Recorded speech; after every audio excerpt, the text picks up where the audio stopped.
Okay. Have you ever see, say, spit your name on it? So whoever sits back here in this row, that way. Writing out my whole email address, it's coastal. Uh-huh. You know, my email address, hey, Miss James. Hi, I got the card for you. It's in the card, and you're bringing it here. And his name I see is the- Mike he's Brown. reading my, I have And Alexa. I found it, Yeah. but he's the vice president of Okay. Sutton, but just like the branch vice president, like Elmer said, that could, they have like each, vice scroll pre- down. you know, there's a vice president for every single little thing. And I couldn't remember because he talked about how he did loans or Right, oh, he yeah. did something else, so either way, that was what that school Okay, because I saw his boss yesterday. Oh. And he's the one that got me We hard. have the little thing down here. So I, Hey, Rodney. put it in the card, so I remember today, I Yeah. didn't take it in the house. But thank you, I'll give it, we'll, Sometimes things are not compatible. we'll give it to Britt. Sometimes they're dead. You said it's OneDrive? When we No, start separate. over. Yeah, because I have two. It's called Alexa. Cause they were, and that might have been what Brittany was talking about getting a hold of you for this morning. Yeah. Let Um, me try this. This afternoon. Let me try to find it for You you. can see the, finally. no, it's all right. Finally. I'm thinking to myself, man, this is what I'm doing. I'm glad that you're using that because when in the basic plan, I have to, when I write it up, I have to write Oh, up okay. how Okay. I know the instructors are using the content standards and everything else, and I'm going to be using your lesson plan like a template. Well, because you're using that template, and it's a good template to use, and it provides all of the information that we need. And remember when I first started, what, 2 years ago, when we started the lesson plans, and I said, initially, this is what it can look like, well, we're about ready to hit phase 2. People don't realize it yet, but we're about ready to hit it and, have them do more detail.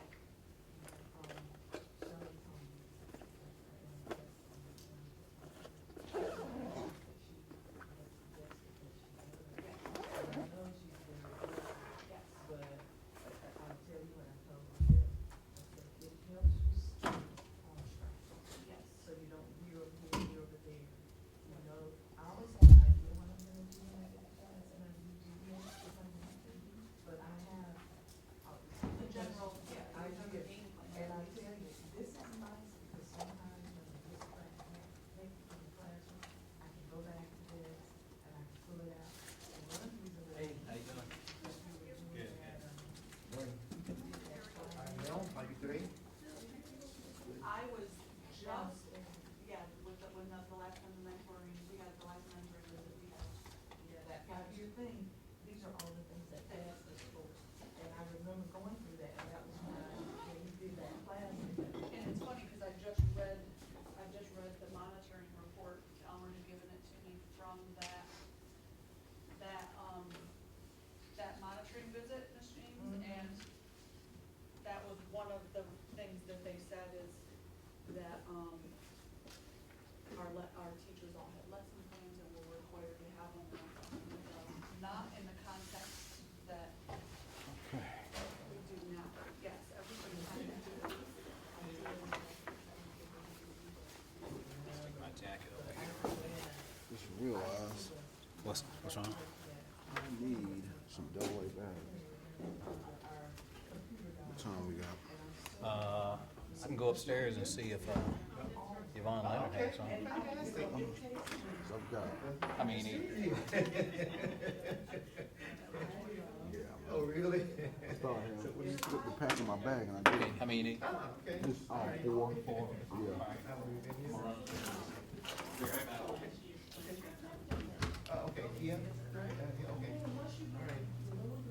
Good. There were some things that, told me to, because it wouldn't let me, like, you know how you this girl, it wouldn't let me do that. So she told me to try it.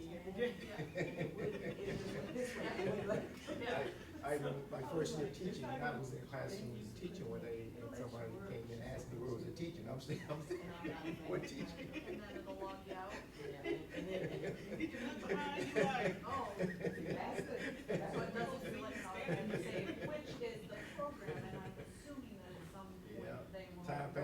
go faster. They're too fast. Save that, make it more of a cloud-based thing.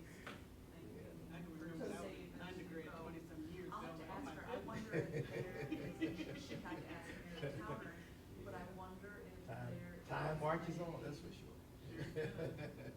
Setting somewhere Are you from Jacksonville? that you can I'm put not- on I'm that here says because my save every husband's 30 an seconds or engineer. something like that. Okay, he's So in you the don't- Marines, okay. If that does happen, I'm you don't from lose Mississippi. it. Ah, what part? The first time I put it in, I put it, it's a little town called Magnolia. Yeah, the page, and I was like, Yeah. I hit the button, I did what she said, I got down, had to. I used to do a lot of work in Louisiana and Mississippi and Tennessee, Memphis, I used to Arkansas.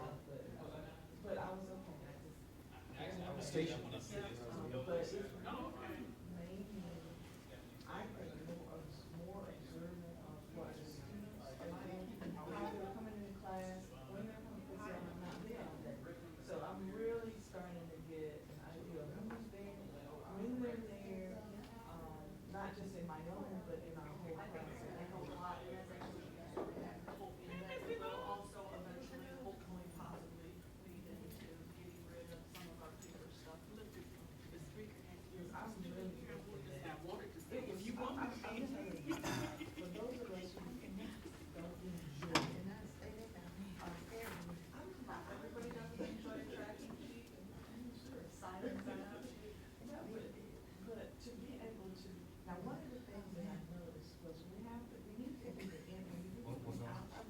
usually, Running? that's what I'm supposed to have. Oh, I understand. Before you get ready to sit down to the computer, individuals should have that on the agenda.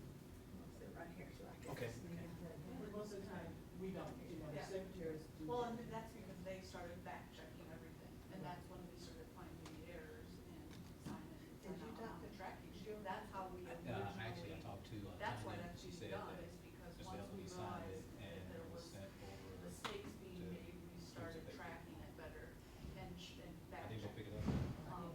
Okay. I Thank you. still think there has got to be a better way for students to sign in and out rather than with a sign-in sheet. There's gotta be a digital way to do it. That's what I was thinking, if we had like some little, like when they do the card in the,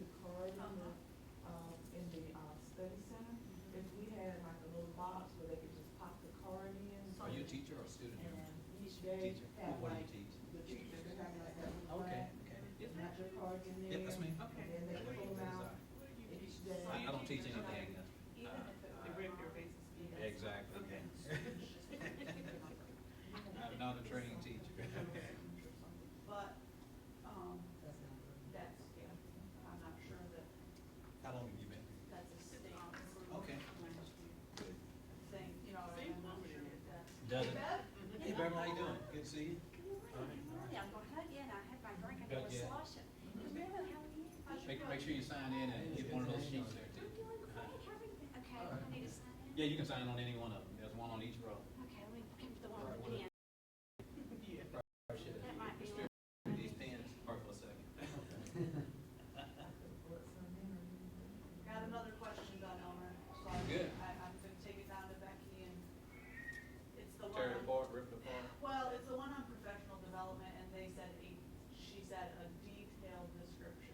And so I need to make sure that it isn't more detailed. Got it. Thanks. Okay, you want. 300 words they gave us, they gave us 300 words per question this year. That's for our basic skills grant. I'm good. How you doing, man? You were, okay. Did you not get it? I'll go back.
Reading continuing It's education. right, continuing education, Yeah, yeah. and they're, we don't like to refer to them as basic skills students. Yeah, because but- yeah, that's what the it name is. of our Yeah, program, yeah, yeah.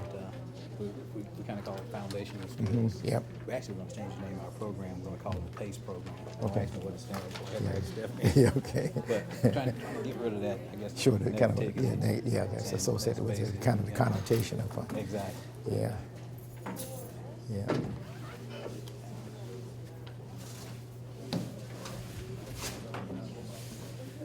You know, I'm going to start at 10. okay, sure, yeah, no problem. Yeah, we'll go. We're not. Yeah. Oh, I understand.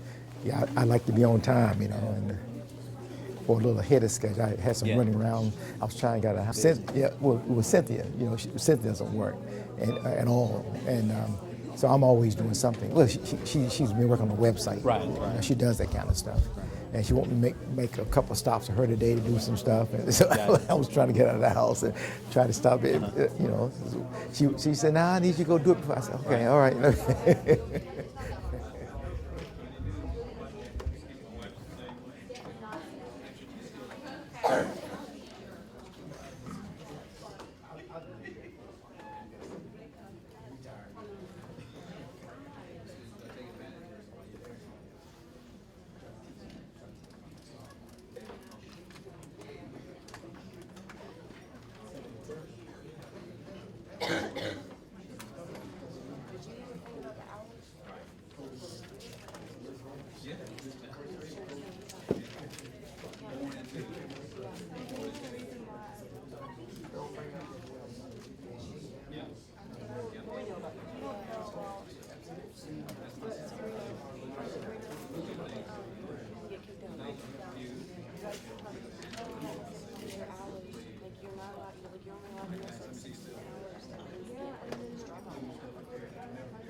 I understand you can take whatever you want anytime on the paper.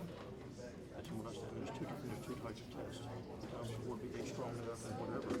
You can take, it's gonna cost you money. So I only have to take one of those, the paper or the computer?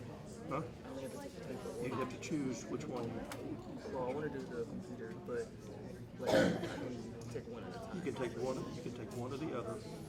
Okay, and one of them is paper driven with $10, and one of them is computer driven, $20.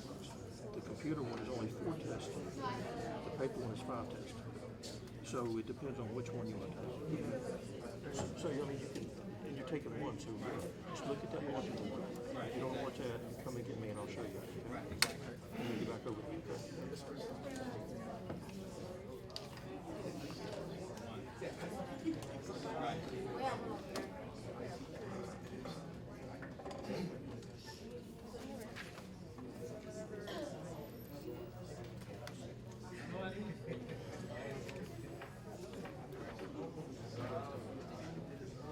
All right, it's 10 o'clock, and that prior Marine in me tells me to always start on time, so that's what I'm going to do.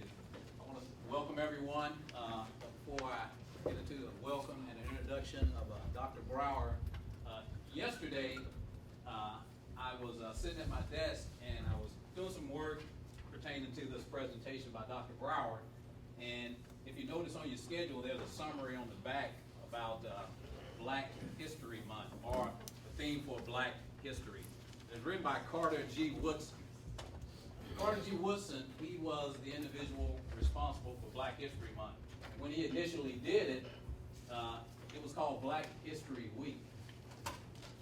Carter G. Woodson, he was an educator. But getting back to my original story, my adventure yesterday, found out that he wrote a book called The Miseducation of the Negro, a book that was written in 1933. And I said to myself, I said, that is interesting. That book, I mean, just the title, it is very catchy. So I immediately got on the phone and contacted the library, and I talked to Teresa Ortega. I said, hey, can you find the book, The Miseducation of the Negro, and set it aside for me? I'm gonna come over and I'm gonna pick it up so I can read through it, you know, a little bit. Called her, couldn't find the book. They don't have it in their library. So I said, okay. I said, I'm sure the public library here in Onslow County has the book. Checked with them, talked to a lady named Suzanne. They didn't have it there either. I said, all right, no problem.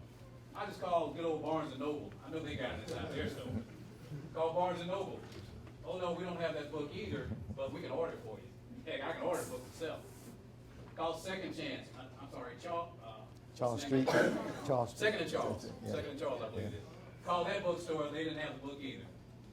Then I text my son, he's a junior at Richland High School, and I said, hey, Will, I need you to check out your library and go look for this book, The Miseducation of the Negro by Carter G. Woodson. They didn't have it there either. That's when I became more determined. It was like someone telling me that, hey, you can't do this, Elmer. You can't do it. So I went online, and lo and behold, guess what I found? I found the book. Actually, it is on Amazon, but I actually found a copy of the book that was downloadable. So I downloaded the book and I started reading it. I read through about 30 pages of it. But I wanted to get that information out to you about that particular book, just to let you know that when it comes to learning about yourself, let's just learn about history in general, you're going to have to do some research to find the things that you need. All right. A gentleman by the name of Reggie Sessoms, he was a member of the Minority Male Mentoring Program. Actually, he was the president of the Minority Male Mentoring Program in 2013 when Dr. Brower was here the last time. He was working on his associates in exercise science at the time. And when Reggie left us, he transferred to UNC in Charlotte, home of the 49ers, by the way. Reggie sent me an email just the beginning of last month, and this is what Reggie said. He said, hello, Mr. Price, how are you? It has been a while since we have spoken, but I just want to see how you are, and thank you for the guidance you gave me during the Minority Male Mentoring Program. I've recently graduated last month with my bachelor's in exercise science, and excited to see what the next step will be from here. Sincerely, Reggie. That's why I enjoy students so much, because of success stories like that. Someone that started here at Coastal, then they went on and they earned their education somewhere else. And I'm sure Reggie's going to go on to do bigger and better things, just like the students here. And I see the majority of the students in this room right now are students in my program. So I'm proud of you for being here. All right, let's get to Dr. Brower's, the man of the hour. Will Brower is the founder and president of W. Brower and Associates, a management consulting training firm. Dr. Brower is a former member of the United States Air Force and an executive with Bell Telephone Laboratories, AT&T, where he held numerous line and staff positions. He has consulted and trained for clients such as AT&T, the University of Memphis, DuPont Pharmaceuticals, Dow Chemical Company, U.S. Veterans Administration, Raleigh News and Observer, U.S. Army Corps of Engineers, U.S. Postal Service, National CASA, and Illinois Youth Advocacy Programs. He also has been a guest lecturer at Fayetteville State University, the University of Michigan, North Carolina Central University, and Webster University, and a visiting professor with the National Urban League's Black Executive Exchange Program, BEAM. He's a certified high school business education and English teacher, and he is the founder and president of the Institute of Youth Development and Educational Resources, Incorporated, a nonprofit organization that provides training for students at risk of academic and personal failures, and for educators who are struggling to understand and reverse academic underachievement among disadvantaged students. He has been a presenter at several national, state, and regional conferences, including North Carolina Dropout Prevention, North Carolina Department of Public Instruction's Closing the Achievement Gap, At Risk Youth National Forum, North Carolina Communities and Schools, and Black Administrators in Child Welfare. He designed and developed Step Up, a learning process for students at risk of academic and personal failure, a companion learning process titled The Teacher as Manager and Understanding and Reversing Academic Underachievement Among Disadvantaged Students, a learning process for teachers and administrators interested in closing the administrative achievement gap. Dr. Brower earned an undergraduate degree in English education and an MBA in management and a doctoral degree in business administration with a concentration in human and organizational development. He is the author of a little book, Big Principles, Values and Virtues for a More Successful Life, Me Teacher, Me Please, Traffic Signs on the Road of Life, Love, and Learning, Select Poems and Educational Raps, Rhymes and Rhythms, and Grammar and Writing Made Simple. He's also been published in the Harvard Business Review, Culture Diversity at Work, Vital Speeches of the Day. And I know Dr. Brower continues to write books because every time he sees me, he gives me another book. I think the most recent one that he may have updated is about commas, which he gave to me last year, and I use it daily. God knows I need to use it even more than that. So I present to you Dr. Browers. So let's give Dr. Brower a hand. Okay, thank you. How's everybody? Great. Everybody's doing well? Yes. Yes, okay, it's good to see you. I didn't realize it has been, 4 years since I was here before. Well, time really flies, doesn't it? It surely does. When I was asked to come and spend some time with you, I started really thinking about the issues of crises, or the crisis of black education, blacks in education, and black education. As you probably know, the number of blacks in education has actually gone down over time. But many years ago, most blacks who were well educated could not get jobs any other place but education and the post office. A lot of blacks who had PhDs working in the post office because nobody would hire them because of their color and because of various policies that we have had, policies as well as practices that we've had as a society. So I really started thinking about this. And so there's always been a crisis in black education. I want you just kind of think about that for a moment. It's nothing new today. There's always been a crisis in black education. You might ask, well, how is that so? How is that possible? There's always been a crisis in black education. Throughout the period of history in this country, many states passed laws that made it illegal for blacks to learn to read and write. Literally. The Nationalist Party from South Africa came into power in 1948. They came to this country to see how we had actually been successful in having a separate but equal society. So that's where so much of apartheid was based on what we had done in this country. They went right to Duke University, sat down and went through all of the documentation they could find there to see how they could make our system, their system, better than our system. So we know that we've had some interesting historical context for understanding issues of blacks in education. So I'm going to spend time kind of talking about that. I really want to engage you in this whole process of kind of thinking through some of the issues that we have had to deal with in this country. So how did we get here? How did we get where we are now? When I first got out of college, I actually taught high school. And I kept getting deferments while I was in college because, I didn't want to go to the Army. Vietnam War was raging. And if you were teaching, you could get a deferment. If you were in school to study education, you could get a deferment. So I got deferments. And my first year out of college, I got a deferment. And I realized that's not really what I want to do. And so the local school board, of course, had to contact the draft board. And within weeks, I got a letter that said, guess what? We need you. So I joined the Air Force because I didn't want to go to the Army because I saw what was happening in the Army. Young people going there to fight a war that was very unpopular. And we were really fighting a war right here in this country because things were still separate but very much unequal. Because I went to a school that was separate and not equal in this country. And I graduated from high school in 1964. So it was okay to send me around the world to fight for democracy in this country, you know, and I couldn't use the same drinking fountain and bathroom as everybody else. So real interesting kind of issues that we have had in this country, and we're still having in this country around education and inclusion and exclusion. So let's look at how we got here.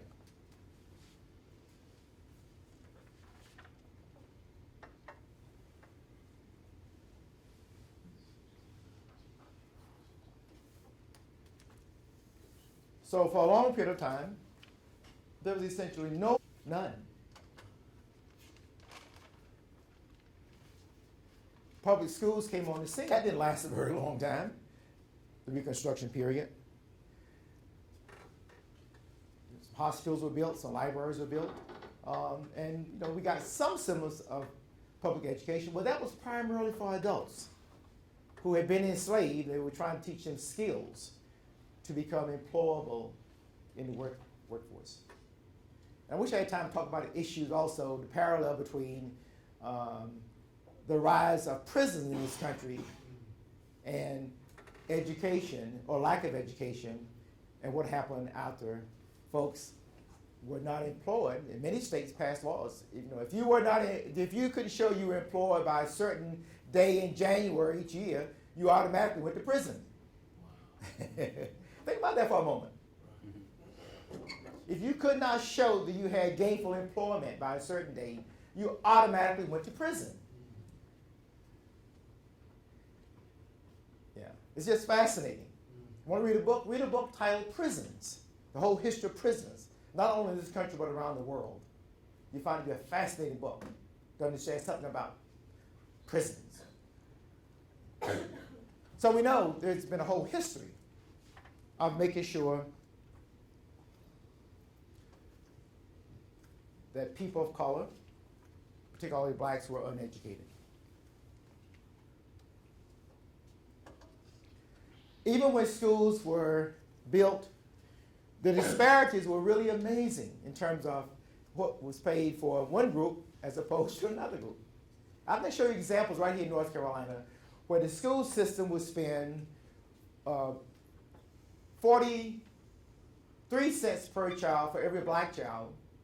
The same year, same school system would spend $36.36 for every white child. That was separate but equal. 43 cents versus $36.36. The research is all there.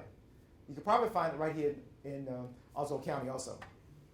If not, it's in the state archives. All the stuff is there. So you see that kind of disparity in terms of expenditure for education. So think for a moment. If I educate one child to the tune of 43 cents per year, and that includes everything, the physical facilities, textbooks, teacher salary, and another child to the tune of $36.36 per year, and say take the same IQ test to prove which child is more genetically superior, which one is more genetically, or which one is genetically inferior, what kind of results do I expect to get?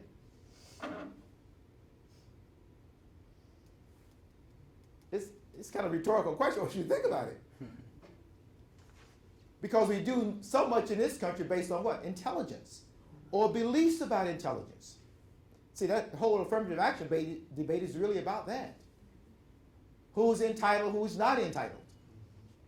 And so much of the mindset that is present in this country, very pervasive in other parts of the world, is this. And think about this for a moment.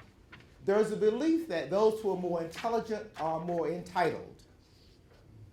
Those who are less intelligent are less entitled. Those who are more intelligent are more human. And those who are less intelligent are less human. An extension of that is those who are more intelligent must be treated more humanely. Those who are less intelligent, it's okay to treat them inhumanely. Now, nobody ever says this, but we know it's very, very prevalent. We see it every day, don't we? Of course we do. I've seen it every place I've lived. I've lived many different places.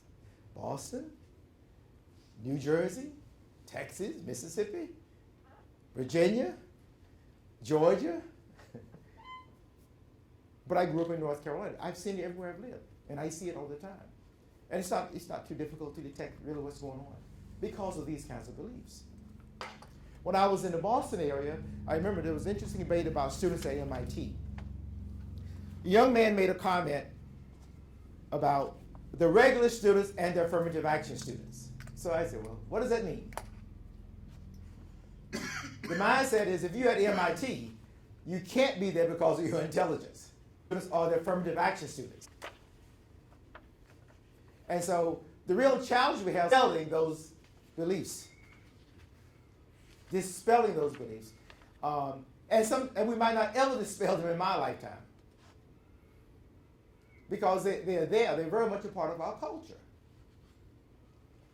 The belief that certain people, as a group, are more intelligent than other groups of people. And it... Somebody put something? Oh, the wind. Okay, good. Yeah. And so, I see it, but I don't spend a lot of time worrying about it. But I try to, when I work with young people, I get them to understand they have an obligation to do everything they can to develop their minds. That's their responsibility. To develop their mind. I have a quote that says, and it's very, I don't know who said it, but I have it on my door. It says, if you refuse to learn, nobody can help you. If you're determined to learn, nobody can stop you.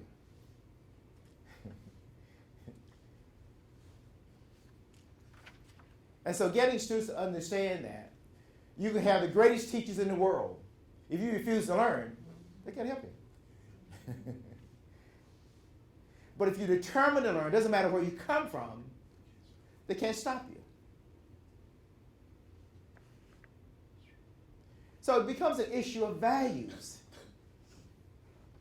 An issue of values. What do you value most? Your digital devices, how much you pay for your shoes, and what you have in your head.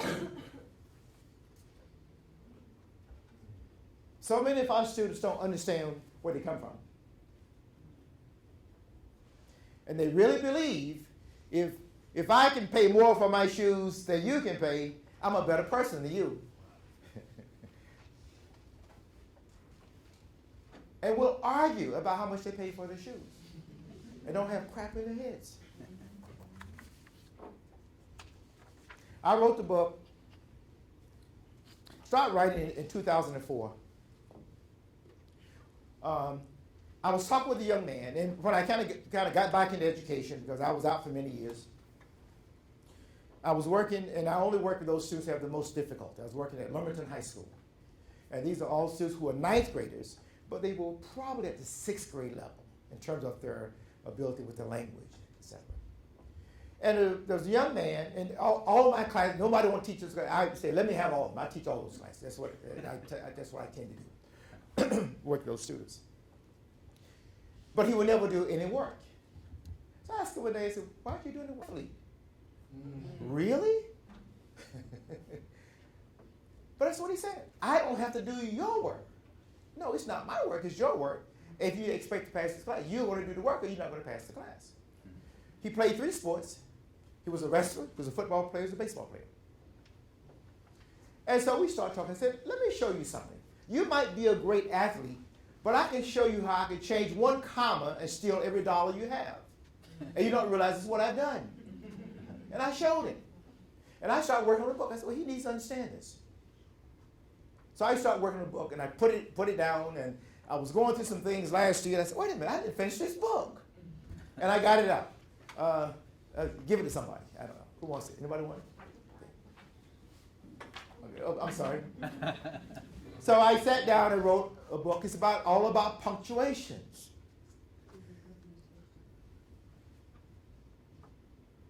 So one comma can make a difference. There have been famous lawsuits over one comma in a contract. And so our students need to understand that. Just basic things. So we know separate but equal was something. So okay, schools could be segregated. That was based on where people could sit in a railroad car in Louisiana. Who could sit in which railroad car? Depending upon where you sat, depending upon the kind of treatment you got and the quality of that car. And as crazy as our laws were in this country, in Louisiana, you could be considered white, and then you move to another state, you consider black. Think about that, how illogical that is. But every state had different laws. You want to read an interesting book? Read a book titled "Who is Black? One Nation's Definition." Who is Black? One Nation's Definition. Written by a guy named James Davis. Really interesting book. How all the states had different laws. In Louisiana, Homer Plessy looked like he was white. He said, hey, my great-great-grandmother was black, but I look like I'm white. Why can't I sit in this railroad car? And they say, hey, if you have one speck of black blood, then you consider black. Just crazy things that we've done. But it's okay to have separate facilities. It's okay to have a separate school system. So it left the railroad car in Louisiana and just kind of permeated the entire country. All the states had different laws based on who can sit where and who can be buried in which cemetery. You think dead people care about where they're buried? But those are laws. People couldn't be and when we do those kinds of things, who do you think is hurt? Everybody. Here's some things that North Carolina said. Textbooks shall not be interchangeable between the white and the colored schools, but shall continue to be used by the race first using them. This is good old North Carolina. Later, white students used textbooks first, then they were passed on to black students to finish using some more. So that was a pecking order. Please understand this. Where we've come in the same organization, white troops, every state has these kinds of laws. You can find them. Do a quick search. You might not use Google. Try to find some of the top 15 search engines, besides Google and a few others out there. I mean, Google is good, but there are a lot of others that are good also. Transportation states had those kinds of inclusion, quality around the world that had begun to influence things that were happening here. Executive, legislative, and judicial actions. Economics. I won't wait for me to see what. Remember, you can find it. But this is, I think, a very powerful statement. This concept of equality, which is so vital, a part of the American heritage, knows no kinship with the notion of human uniformity or regimentation. We abhor the totalitarian arrogance, which makes one man say that he will respect another as his equal only if he has my race, my religion, my political views, my social position. In our land, men are equal, but they are free to be different.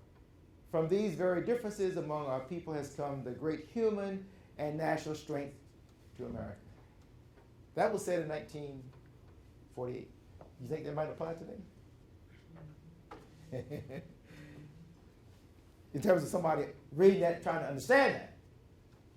That's what makes us a strong nation. We're working together. Not one group working against another. We're a nation of immigrants. Some people came willingly and some people came unwillingly. But we're still a nation of immigrants. So try to find the report. If you find it interesting, just to read the entire document. Then we had Brown versus Board of Education.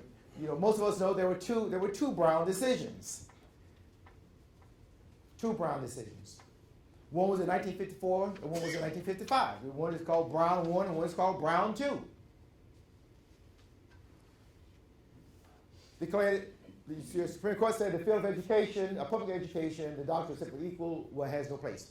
Before Brown, when the case went to the Supreme Court, the argument was about the facilities. They wanted to make sure everybody had equal facilities.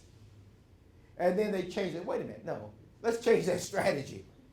Because as long as we fight that battle, we're never going to have equal facilities. So we're back to court, and that ended up being Brown 2, and then they talked about we need to try to make sure we have everybody being able to attend school together. And of course, they use the expression with all deliberate speed. Well, there's an argument about that. Brown said the separate school system of black and white could proceed with all deliberate speed. Can you be speedy and deliberate at the same time? No. So that was an interesting argument, just the way they phrased it. They phrased it, please, neither supporters nor opponents of integration. This opened the way for various strategies of resistance to inclusion or to that decision. And there was a whole raft of things that people did to do that. Let's kind of go through some of the things that people did.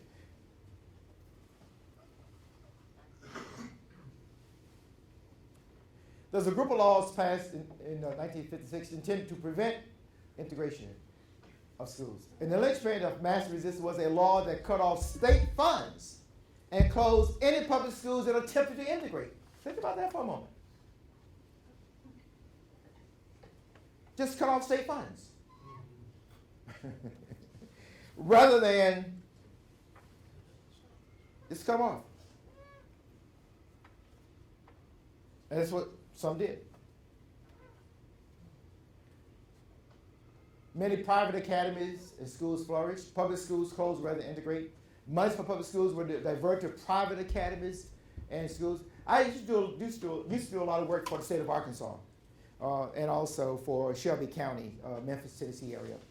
And I remember interesting debate there was the schools, and we got money that should have been going some other place. We got it to send our kids to private school. Interesting. As you know, in many states, if you die intestate or without a will, the money would go, your estate would be sold and money would go to support education. In North Carolina, $2 or $3 million estate, all that money would support white schools. That didn't change in 1972 in North Carolina.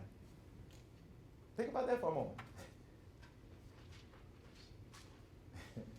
Do the research. You find it interesting. A lot of anti-busing campaigns proliferated, and then white flight began in earnest. In many ways, many school systems are more segregated today than they were back in the 1960s. Because of Prince County, Georgia, most egregious kind of thing that happened. They literally closed the school for 5 years. Be educated and go to school with black children.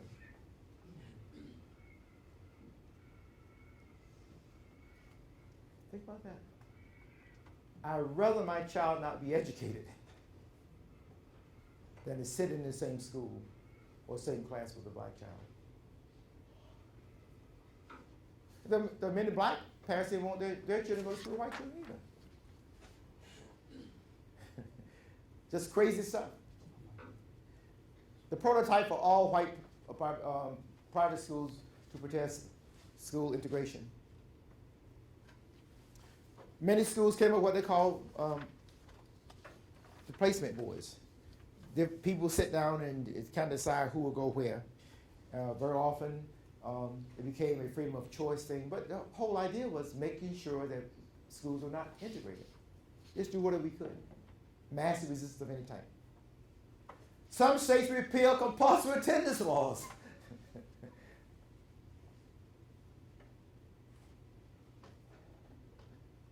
Just repealed them. And made Operation Public Schools a local option for the counties and the cities. Well, kind of whole idea of a governor not being a governor for all the people, but for a particular cause, for a few of the people. Has anybody ever read the Southern Manifesto? Is there everybody familiar with the Southern Manifesto? I'm sure you've heard of it, but you need to read that. I think you find it fascinating. the things that they said. But I want to just run through some of these images. Young people, many times, probably at their parents' urgings or their beliefs, they did certain kinds of things that were pretty unfortunate. But hey, kids very often do what their parents tell them to do, or encourage them to do, or believe what their parents tell them they should believe. I mean, that happens all the time. So again, just images. Integration of Morton High School when I was Daisy about 9. She kind of got famous high school. A lot of things happened in high school in Little Rock, Arkansas. Again, just images. One of the interesting cases, Mendez versus Westminster, about the education of Hispanic kids out in California. I have a chronology I gave to Mr. I gave you the chronology. They might be interested in that chronology. I'll make sure to have it. You get it for them, yeah. And I can send it to you. I can send it. Okay. I'll do that. I'll send it to you. Because I'm looking at the 3 branches of government, and I have some significant Supreme Court decisions, significant executive orders, and significant legislative actions. And it's just interesting to kind of go back and take a look at it, because it helps you to understand some of the issues that we are still dealing with and working with. And you see how, we make 2 steps forward and 1 step backwards. 2 steps forward, 2 steps back. I mean, just fascinating. And so we probably wonder, why is all this debate about the U.S. Supreme Court? It's huge. Yeah, consequence. One interesting case. And that's included. Here's a young lady. She said, I have lost 4 years of education. Why 5? That was probably out of Virginia. I don't know where it was from.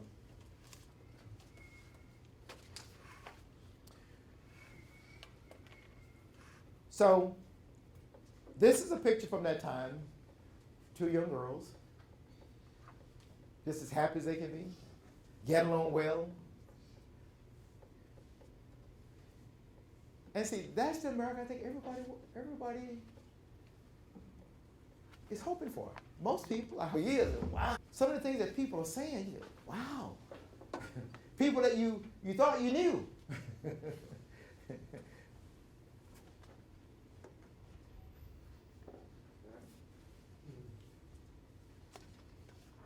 Young girls.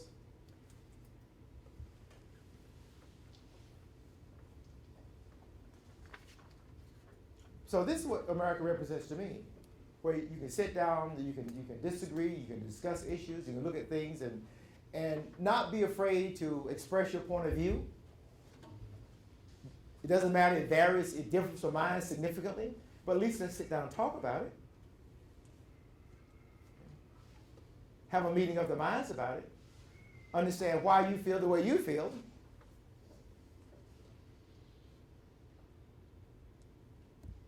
Might not ever agree, but at least they talk about it. And by the way, some people don't agree because it's in their nature not to agree on anything.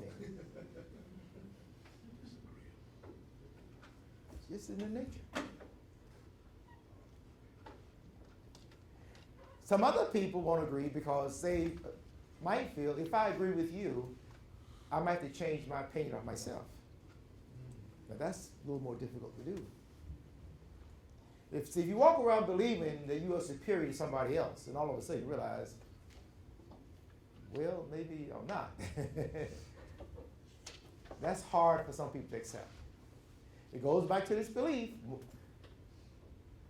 Those who are more intelligent are more entitled. Those who are less intelligent are less entitled. You want to read an interesting book? Read a book titled Even the Rat Was White, about research about intelligence. Even the rat was white.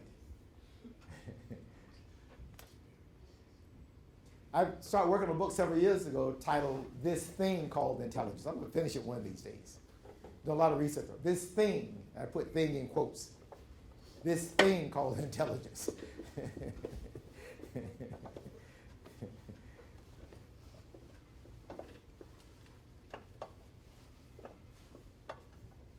So this is what we're working toward, guys. I mean, that's why I work with young people I work with.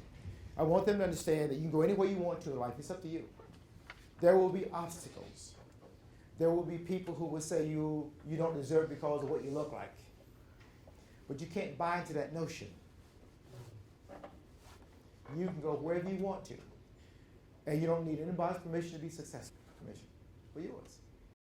Work is. My dad was in a hospital when I was in high school. He had tuberculosis. And so I had to run the farm myself. I was the oldest boy. I was a 10th grader. Running a farm. 10 kids in my family. Okay. I have 5 younger brothers, 1 younger sister. And so I know what it is to show. I know what it is to go to college.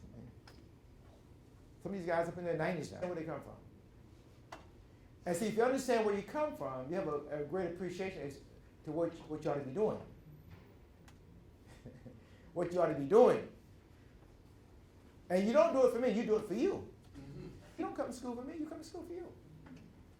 I've been blessed. Never late for anything that I do, usually. I'm always on time. And you can't walk across the hall from one class to the next and be on time? I drive 45 minutes every day to come because I want you to do well. Not do well for me.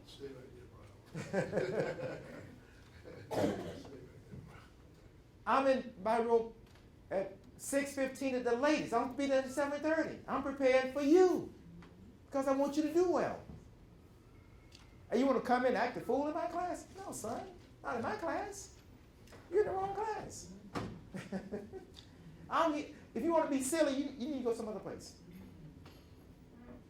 I'll do whatever I can to help you to do well. When you can't tell me the difference between T-O, T-O-O, and T-W-O, you have time to be silly? You don't have time to be silly.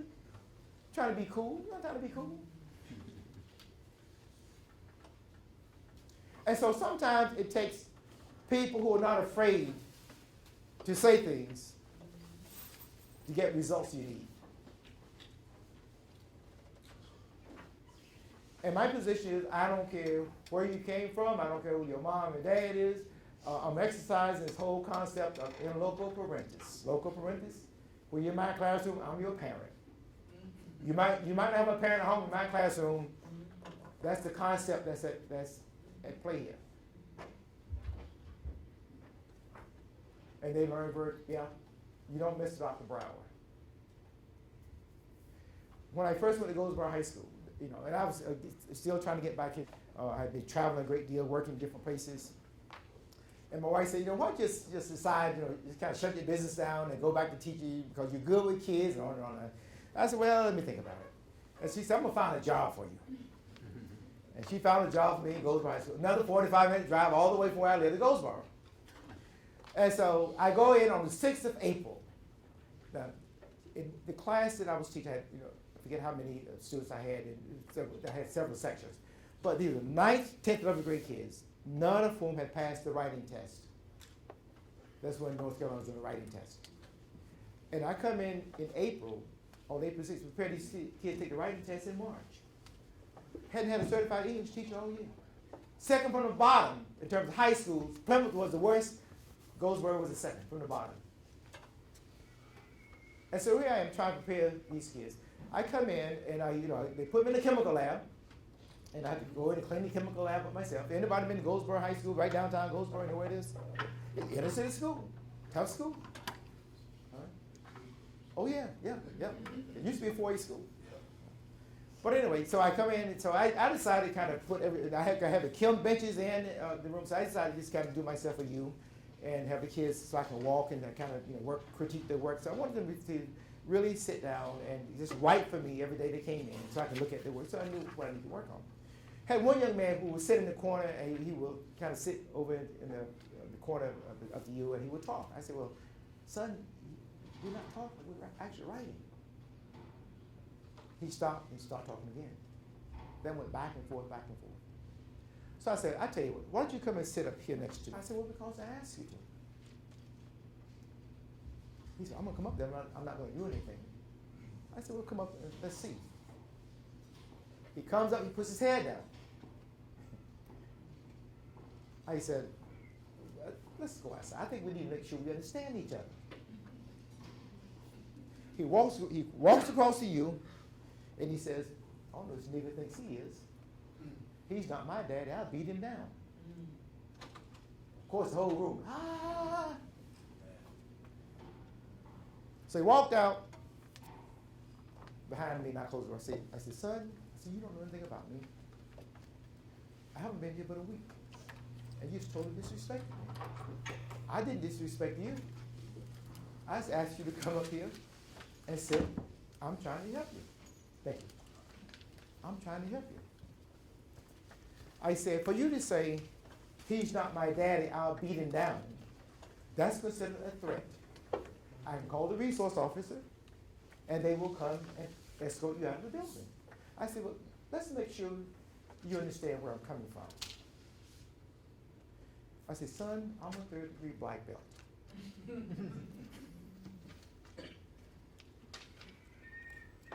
Anytime you think you want to beat me down, have a go at it. I said, in fact, let's get it on. Show me what you have. By then, I'm right on his nose. He looks, didn't know where to run, didn't know what to do. I said, son, if you ever raise your hand at me, I'll put your little blank head right through that wall. I said, son, I'm going to help you, but you're not going to threaten me. And I will defend myself if you ever raise your hand at me. I said, you best go back in there, have a seat, let me help you. He said, yes, sir. There was none of that. See, I don't go around threatening kids. But no child is going to threaten me. I don't care where you came from, I don't care what you look like.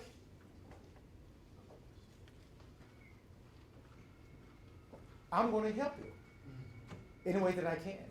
But you need to understand, there's such a thing as authority, and you will obey somebody's authority. It might not be here. When a lot of kids act up, I normally ask them one question.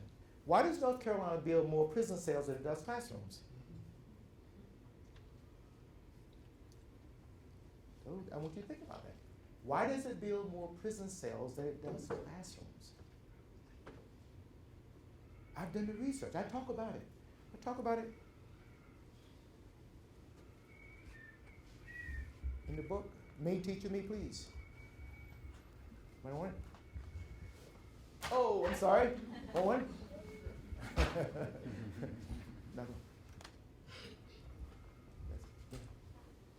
I've updated it since then. But we start looking at students' behavior when they're in the 3rd grade and predicting how many prisons they will need by the time they become young adults. That's crazy. To me, that's criminal. But that's what we do.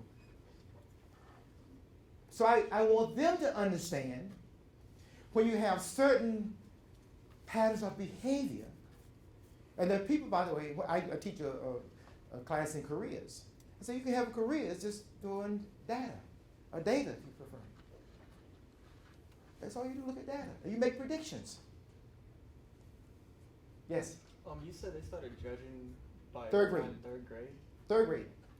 So they weren't like expecting people to change by the time they got older? Well, what happens is if that behavior persists, we know where it's leading. That's the issue.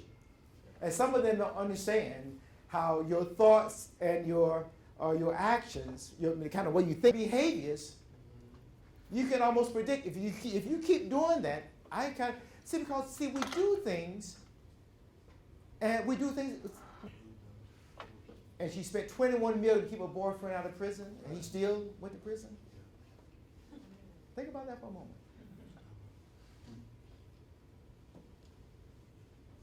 It's predicted that she will be broke within 7 to 8 years.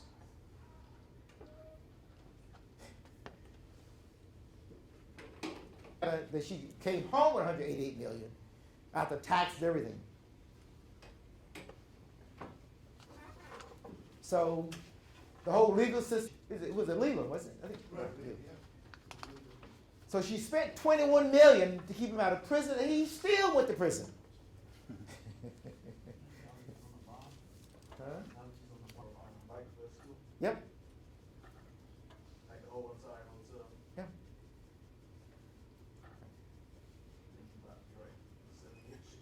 Back to a lot of other things besides, family.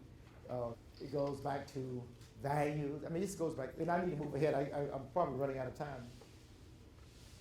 Educational attainment, we always look at that. So in addition to educational attainment, there's another issue that people can graduate from high school and still not be where they should be in terms of literacy. And that's a real challenge.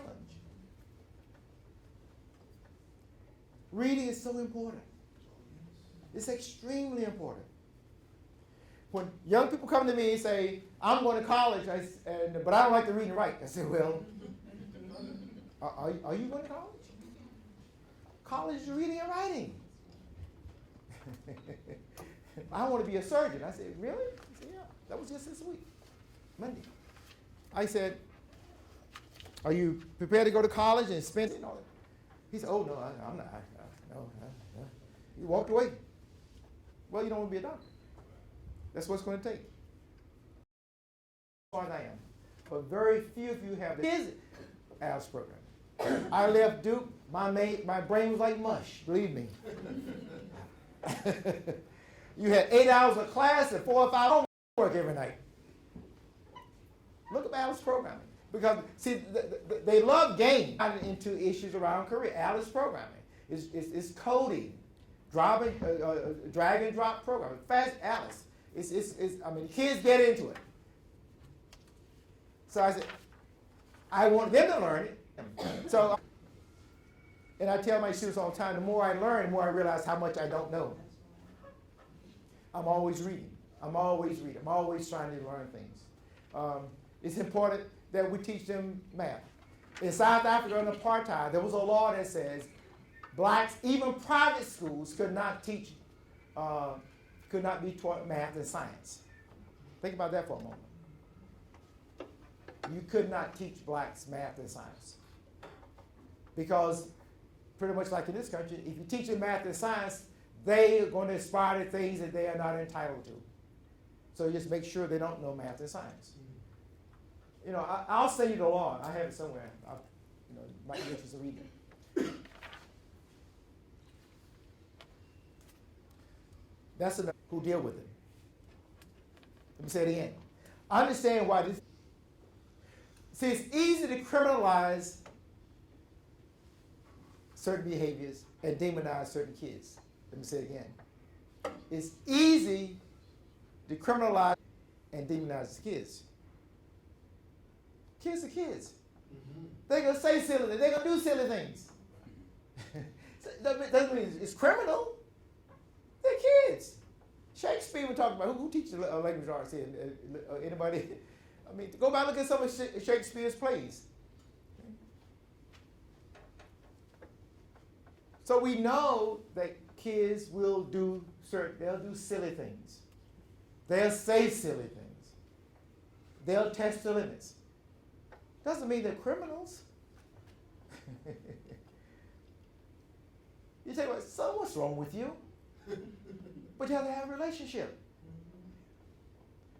Kids, I said, well, I'm going to thump your head. Come here, let me thump your head. You know better than that. But you can't do that. Can't say it until you have a relationship with the kid. Right. So it's easy to have a relationship with some kids and not have relationships with others.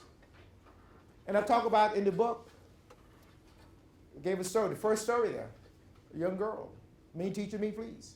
It's easy to have a relationship with some kids. And it's difficult to have a relationship with others. So sometimes educators don't understand the kids. And that's why we have some of this stuff going on here.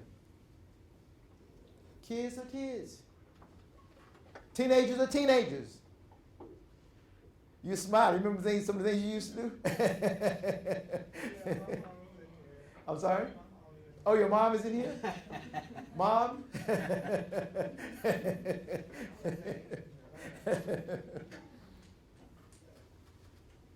So I understand this.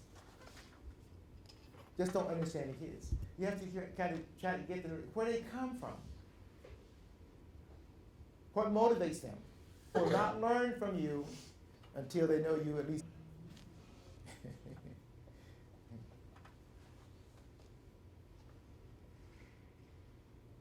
Remember birthday? How you doing? How's your mom? And sometimes and I tell them they want to be a little Billy Bad Butts. And I'll tell them, you trying to be a little Billy Bad Butt today? Come here, let me talk to you, boy. Because, you know, the issue is a lot of kids don't get that you talk to them and understands what's going on with them in school suspension. I mean, she's a tough little girl. Curse in a minute. All her teachers don't care. She's angry at the world. She's in one place, and with her mom, she wants to go stay with her dad. So when she, gets upset, she just goes off. But she couldn't throw a grape at me. So when I turned my back and said, what happened? I saw the grape. Well, I didn't do it. I had some grapes, but I didn't throw it. Well, who else has grapes? Nobody. So she threw a grape. Is it going to be a bottle next? Could be. So let me deal with this now. Right. Nip it in the bud. Okay. Right. Out of school suspensions. Look at those are the stats. Other stats.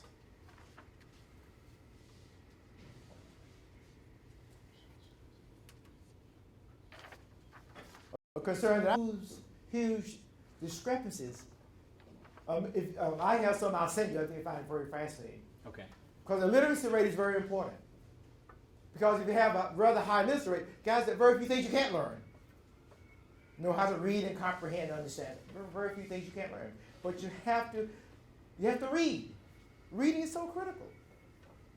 And the more you read, the more you realize how much more you need to read, the more you need to learn. So the more I read, the more I realize that it's not unusual for me to read a book a week. Sometimes I read 2 books a week. Read anything I get my hands on. National Geographic, Time, every minute I get, I'm reading something. Because the more I read, the more I realize how much I need to know, how much I don't know. And I'm fairly well educated. I read, I said, well, you're shortchanging yourself. If I ask you to read one paragraph, you think I ask you to read a whole dissertation? I should read one paragraph. Because you're competing with other kids, guess what? They're reading that. We say a lot, but they can't bring a pencil to school. They can't pay a $2 fee for the computer class. But they want to come to school, argue about how much they pay for the shoes. So it's an issue of values, isn't it? It's an issue of values. I would never do that. They cost $14, $15 a make. $14 a make. Who's getting rich? Doc? Read the book Shoe Dog by Phil Knight about Nike and his strategy.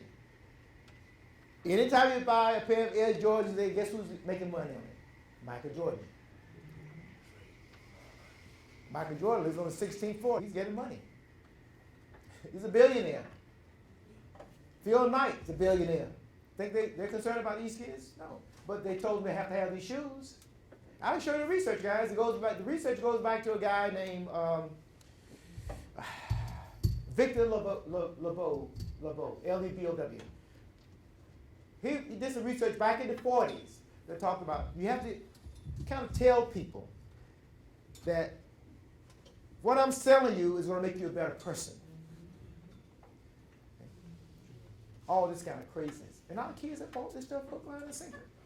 They really believe that. And the fads and fashions change. And many parents go out there and work 2 or 3 jobs trying to buy these kinds of fashion things for their kids, and kids not worried about the education. All they want is fashions. Not concerned about education. The latest fashions. That's why the parents working 2 jobs. Leave the kids take care of themselves. See a lot of that.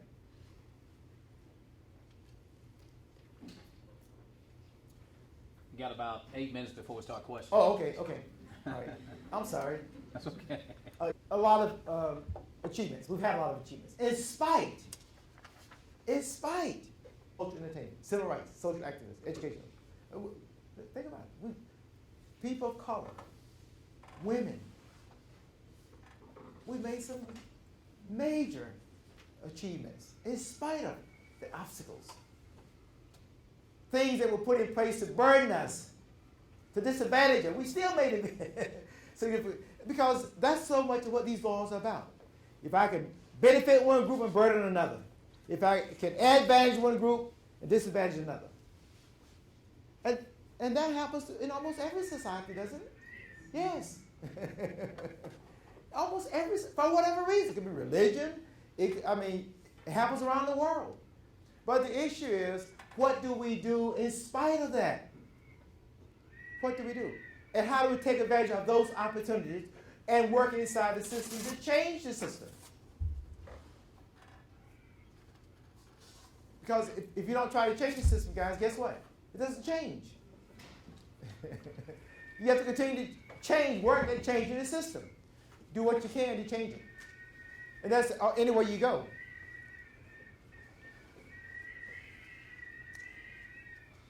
Very interesting article a while back. It says most little nation in the world, not the U.S., new ranking says. Most. Yeah, I have it here. Oh, you can't see it very well. Country: Finland, Norway, Iceland, Denmark, Sweden, Switzerland, and then the U.S. Forget where I got that. I meant to put where I got it from. But anyway, so you see where we are. Now, here's something else. So we're not doing the ones we should be doing. But think about this for a moment. Incarceration.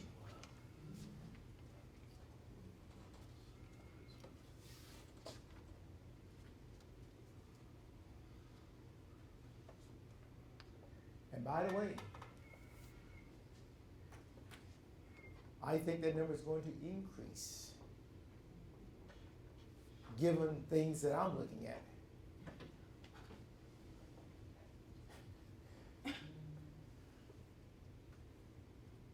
terms of that. Wouldn't surprise me at all.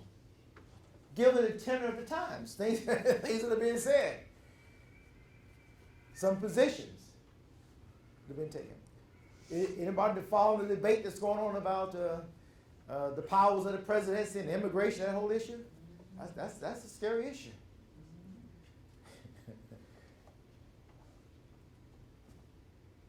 So, a lot of the issues, people say is around incarceration around drugs. No, a lot of it is really about this, violent crimes. Research shows that. It's not all about drugs. We like to say it's drugs. No, it's more about violent crimes and felonies. And some states have changed their laws to change certain things from misdemeanors to felonies. And by the way, that varies from state to state, too. And that was done fascinating. So when young people do things, and many of our young people do things, just silly stuff, they become felonies. Keep them out of college. Keep them from a lot of opportunities. But they don't, it's just silly stuff they do. And they become felonies. Are major crimes. Okay.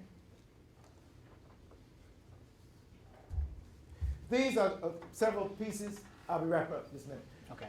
These are some things that articles I read a while back. You know, Mr. You're going to have these, right? I'm gonna Yes. these. But these here. The education crisis facing young men of color, the failure to educate many African American males. High schools fail to teach what graduates need to succeed in community college. Instead, teaching what they don't need. Okay. And I have copies of those. You can't find them. To secure these rights, the Southern Manifesto, I really recommend you do it. If you can find this, the Lost Class of 1959, an interesting piece. I think CBS did that.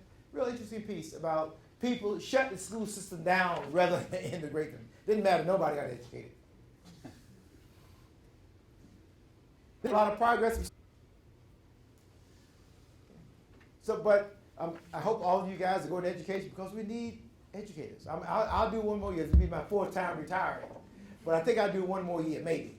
My wife tells me I never retire because I like what I do. You know, and my position is if I don't like what I do, I do something else. That's my attitude. I try to change when I can't. I'm not going to be miserable. Life's too short to be miserable. Okay. Now, I left an $85,000 a year job in 1985 to work for myself. People told me I was crazy. I said, no, I'm going to go work for me. And I left in December, and January next year I made $30,000 in 1 year. I said, yeah, I made the right decision. And I didn't look back. So life is too short to be miserable. Too short to be miserable. But it's up to us, isn't it? I wrote a book titled 7 C's of Success. You have got it? it. 7 C's of Success. And I talked about, I can't let somebody control my destiny, decide what my success should be. I have to decide what my success is. As long as I stayed in the corporate world, somebody has to decide what my success was. I was an executive at 28 years of age, one of the youngest. And the guy told me, because I was going to leave, the guy said, we haven't found a job yet, you can't do it. Then I realized what he was telling me, because the job I was on then, 2 people had done it before.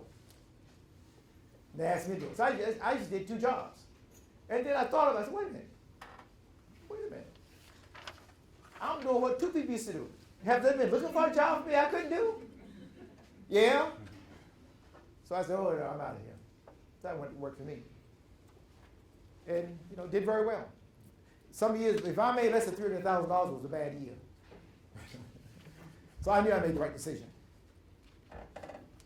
Okay, listen, I'm available to answer any questions. I know I ramble a great deal. Yes. What would you say to a student or students who have had unsuccessful educational experiences? They have to go back to the basics. Let me do something real quick for you. See, we can learn anything. Yes. We can learn anything. And sometimes we have to go back to where we can have some successes. I don't have a red, but I put this over here. So let's call this the line of realism. I used to put a line of art. This is called the line of challenge. Okay. So people can find themselves over here doing things when their skill level is back here somewhere. It's very common. And so when we put them in a position where they're over here, what's the probability of them having a success? Huh? The skill level is here, but the task is over here. What's the probability of success? Basically 0. And if they come up short, what happens to self-esteem and beliefs about ability? Goes even lower. So what's the strategy? You got to go back to where you can have. Oh, okay. Okay, great. You have to go back to where you can have some successes. See, there's no harm in going back to get the foundation skills they don't have. Some people say, don't have red.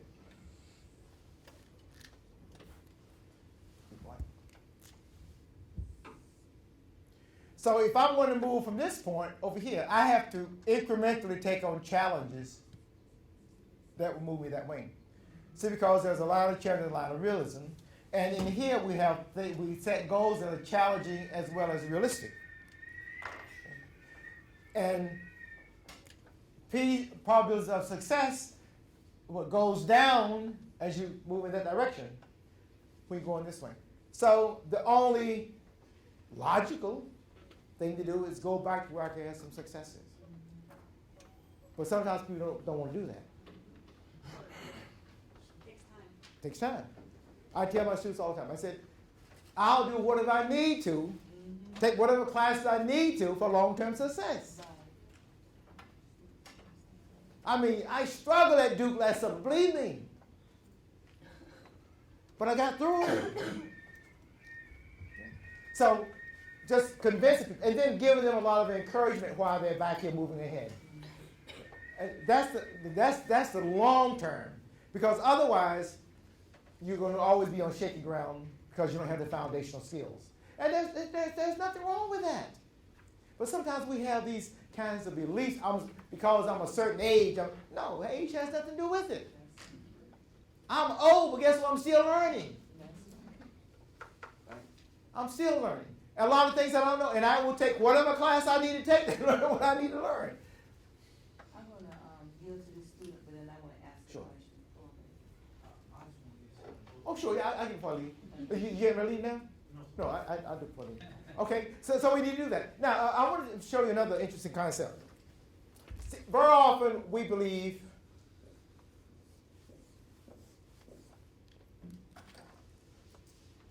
we have certain beliefs about ability.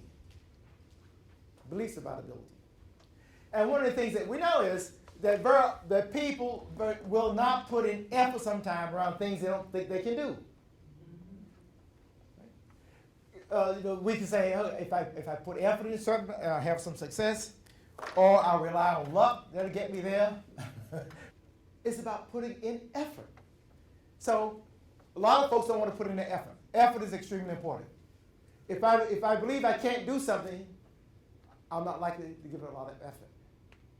It's called attribution theory. I can go into a lot of detail. But attribution theory, or the causes of success and failure, I think you find it very fascinating stuff. And I'll try to say some stuff on that, give you a couple models. Because, see, if I keep doing something and having less than successful outcomes, I start losing my confidence in my ability. So for folks who are back here struggling, I might give them a lot of support. Keep giving them support, encouragement.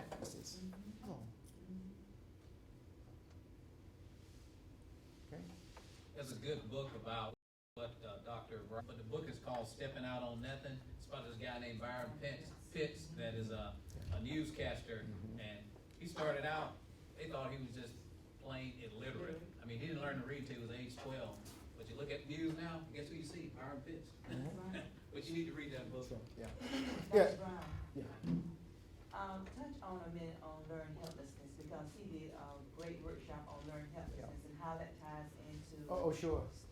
students learning. Yeah.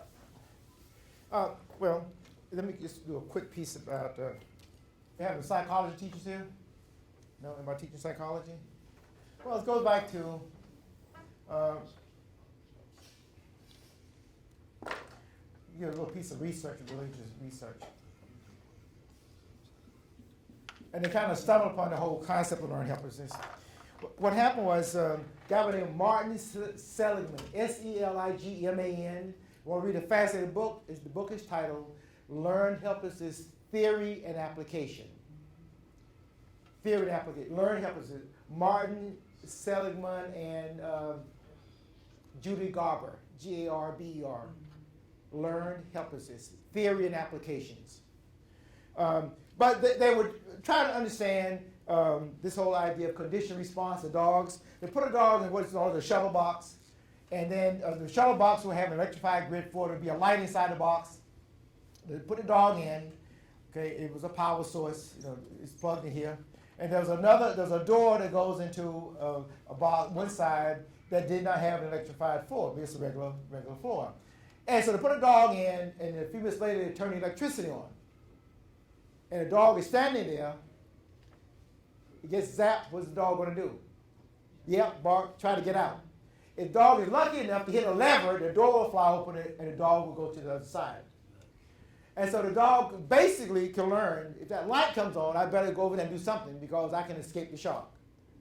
So one night, in fact, one night, the researchers were sitting around actually having beer one night. So what would happen if we disconnect the lever? We teach the dog to escape. Then we disconnect the lever, and let's see how the dog will respond. So next day, when did I have? That's exactly what they did. Dogs that had learned to escape the shark, they put them in, and the dog's kind of sitting there looking like him. I better go do something. The dog found out the lever has been disconnected. They couldn't escape. Eventually, the dog was just kind of wandering around, just sit down, lie down. And they didn't expect that response. They said, okay, let's take the dog out for an hour and put the dog back in and see what the dog would do. That's what they did. They put the dog in, and immediately the dog would lie down. Wouldn't even try to escape. So they said, okay, well, why don't we reconnect the lever? Dogs have learned to escape, put them in, reconnect and see what the dogs do. Still nothing. So, okay, well, why don't we put the dog in? The dog doesn't go through. Let's drag the dog through to the other side. Take them out for an hour, put them back in, see what will they do. After drag the dog out, let them sit out, put them in, the dog still gets lie down. So here's what they realized. Of one time the dog been in shock, it took 60 times to pull the dog through to the other side before the dog realized the thing is wide open. I just walked right through it. Because their mental switches had been basically cut off. So people learn to become helpless. See, people learn to become helpless around reading, around math, around anything. Don't even try it anymore. Don't believe they can do it. So why bother? Think about it. Stimulus response outcome, right? Stimulus response outcome. If there's a stimulus of some type, and if I respond a certain way, I'm going to get the positive outcome there. But if I extinguish, okay, the response, which means doesn't matter what I do, the outcome is not going to come. Don't even try. Why bother? Okay. But some fascinating stuff around women in that too. Here's the question: why do professional women, many professional women, stay in abusive relationships? Smart, intelligent, doctors, lawyers, professional women. Why do they stay in abusive relationships? Something to think about. A lot has to do with this. And mental conditioning. And afraid of physical abuse. Smart women, capable women. Afraid of physical abuse if they leave? If they leave? Yeah. Yep. Absolutely. But you have a question? Okay. All right. Yes, sir. I've got a question. Being visually impaired, Mhm. like even though my skin color black, I can kind of relate to how like black people went through in the past, going through like segregation and disadvantages. I'm Mhm. trying to see if you have any encouraging words for somebody like me dealing with that in today's age, because it seems like I'm at a disadvantage by being visually impaired in a room full of people that's visually not impaired. So like, what's some good advice you have for somebody like me? I would recommend try to develop friendships with people who can assist you, people who kind of understand your situation. What I've learned is that when you feel that you're kind of an outsider, you have to make an extra effort sometime to become part of a group. And you might start with one or two people. You give an example. Go to another country and you hear somebody speaking English. What happens? You gravitate to them. You don't know anybody else. You hear the language. And I used to do a lot of work up in Quebec, in Canada. And, I'm trying to speak a little French to try to get by. Well, if I hear even sounds like it might be U.S., it didn't matter what they look like. It didn't matter. I'm right there trying to. So that's one thing you can do. Also, I don't know, what kind of associations that you have in terms of people who are visually impaired. In many places, that people they have their own kind of support group. Yeah, I'm in a support group. My thing is coming from being able to see that transition to being visually impaired. And then, like you said, when the mindset, me growing up, how my family was raised, you don't talk to nobody strange, you keep to yourself. So the things you were saying all kind of make sense by your mindset and how you grew up and changed. I mean, it can affect the way you be as an adult. Mhm. That makes a lot of Yeah. sense. Life is not hard. It's not difficult for anybody. Life can be hard, and you're going to always experience certain kinds of things because of whatever reason. And what is your color? And that's just a fact of life, unfortunately. Even what you look like. Doesn't matter what color you are. Even what you look like, what you sound like. All those things are variables that we all have to deal with. So the issue becomes: do I let that limit me to where I really want to go, in spite of what's going on? I can tell you some incredible things that my wife and I just bought a house. You've been to my house. Nice house. I got a great deal, 20 acres of land. I can tell you some incredible stories about just trying to get the insurance on the house because who I am, my color. Had nothing to do with the property. Would charge me twice what I would normally have to pay for insurance on the house. And it kind of discouraged me. Well, you got to pay $15,000 up front, for a whole year. I mean, I just want to give me some insurance. And wow, And even the state employees, a woman said, she said, I don't know what these people think. I said, I think I know. I said, well, I think I know too. She didn't say, but I know what it was. I had Thursday, sit down and moan and groan about. I don't let things something I want to do. I just go do it. I don't need boss permission to do it. That's the kind of attitude I take. Because the value, why can't I? It's my country. Yes, sir. Doctor, what do you think the biggest challenge for students today in education is? Whether it's secondary or college, what do you think the biggest challenge for students today is? One of the challenges I think we have is the kinds of things that distract them for what's required sometimes to be successful in whatever they're doing. There's just so many distractions today. So that's one issue. Another issue, sometimes some students have the preparation to do well in college for whatever reason. And sometimes it goes back, they didn't get the foundational skills they need. Sometimes there are parental influence. Let me give an example, parental influence. My last semester at Goldsboro High School, I was asked to teach an honors English class. I'm certified in business as well as language arts.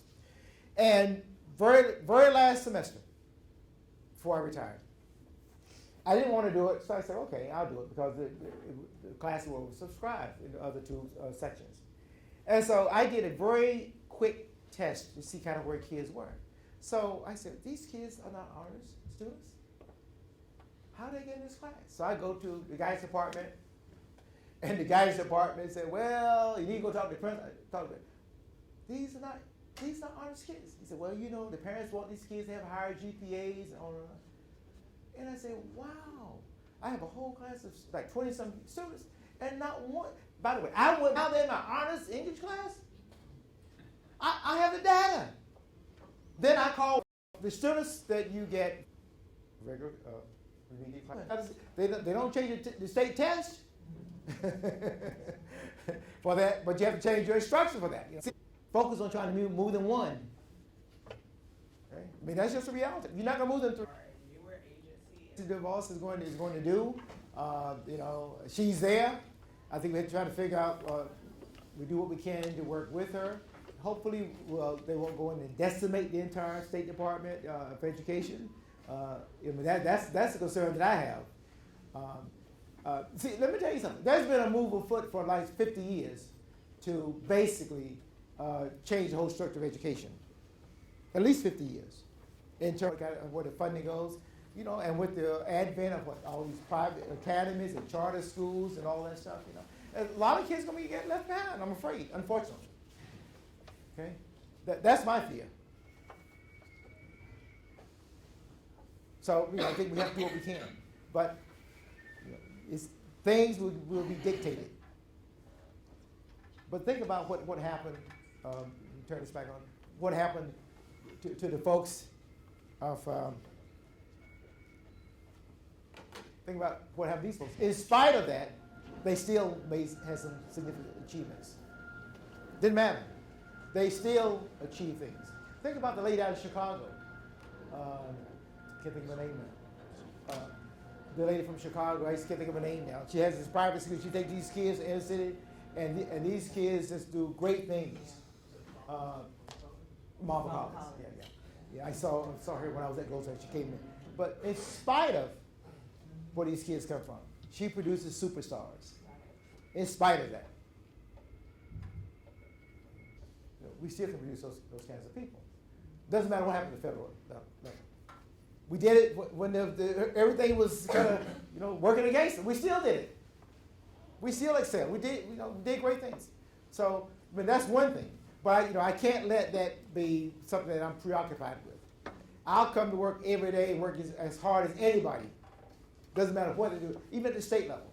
I will do what I need to do to make sure my students are doing well. I'll come in early. I stay late. That doesn't matter to me.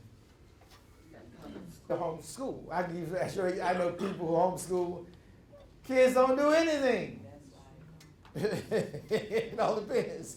Why is that, we're starting to follow up to what she's saying, the regulations for homeschooling, where are the regulations in place to really ensure that they're being homeschooled? I don't know if there are. I have a friend, I call him a friend, up in Goldsboro. I don't know what these kids are getting. I really don't know what they're getting.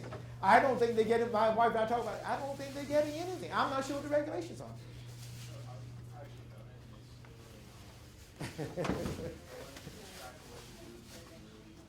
Cheap, yeah. All you need is a license. You only have to have a high school degree. Well, listen, I know I've gone past my time, but I've enjoyed talking with you. Hope everybody got at least one or two. If you got one thing out of what I said, I think my time here was worth it. But thank you for the opportunity. I've enjoyed it. Let's give Dr. Brown a big hand. I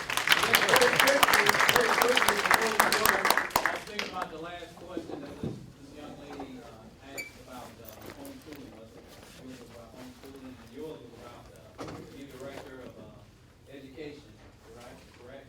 Well, I think about myself when I was coming up. We were resilient. I remember when we got our first book of encyclopedias, World Book Encyclopedias in 1965. My oldest sister, Sarah, she used to have us sitting around the kitchen table. She was homeschooling with those encyclopedias. And she was a valedictorian of a high school graduating class. So just things like that. Megan Bowles is not going to stop me.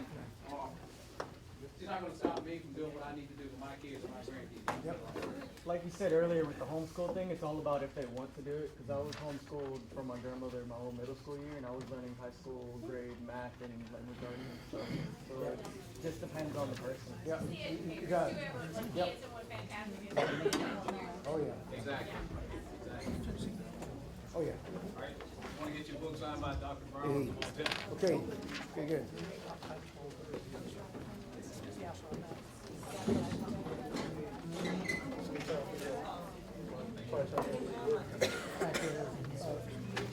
Well, it's actually thoughts. All right, your thoughts and behaviors become actions. What's your name? Thanks for coming, guys. See you next week. See you next week. Thanks for coming. Listen, if you ever have this, let me know and tell you, we can take one of these back and make it here speaking. Because the more they're exposed to this, it'll sink in or something. I mean, because right here it's from me all the time. Your books you brought, people asking for. Okay. Yeah, you guys, you can have that. I'm gonna sell those little books over there for like $5. No, I You can think have it was one. I just give you those.